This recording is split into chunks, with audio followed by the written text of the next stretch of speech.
For more, I want to bring in Zainab Chowdhury. She's the director of Maryland Outreach at the Council on American Islamic Relations. Zainab, how is your organization responding to this attack? Well, of course, our hearts go out to the victims and their families and the community in New Zealand that's struggling to cope in the aftermath of this horrific tragedy. But we're also urging our communities to stay vigilant in the aftermath of these kind of attacks, especially when there's so much information being shared on social media. It's really important for communities who have been targeted to stay alert and be cautious. So we've been in touch with law enforcement authorities and encouraging stepped-up patrols at area mosques, even as we encourage Muslims to continue to go to mosques and to pray the Friday prayer as scheduled. You talk about Muslims going to pray the Friday prayer, Jummah prayers. What do you feel regular folks in any town or country can do to support the people who have been inflicted with this kind of pain? What helps in a moment like this?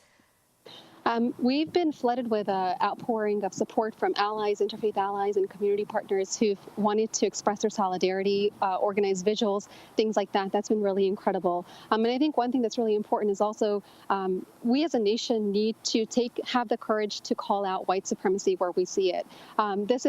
These kind of attacks do not occur in a vacuum. They don't exist in a silo. They're influenced by white supremacist ideologies that not only target American Muslim communities, but also Jewish communities, Sikh communities, African American communities across the nation, as we've seen by terrorist attack after terrorist attack that's targeted houses of worship across the nation.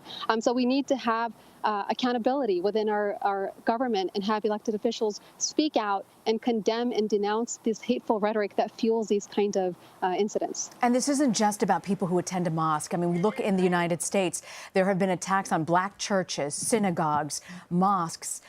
When we talk about discrimination towards these groups, what do you think is missing from the conversation?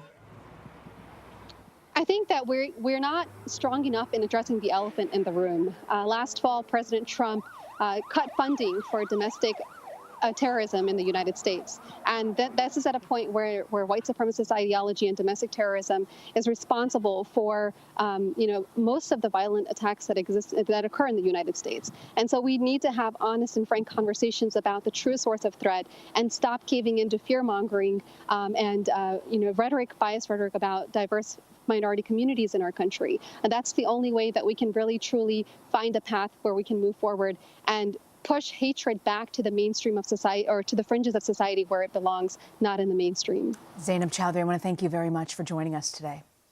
Thank you.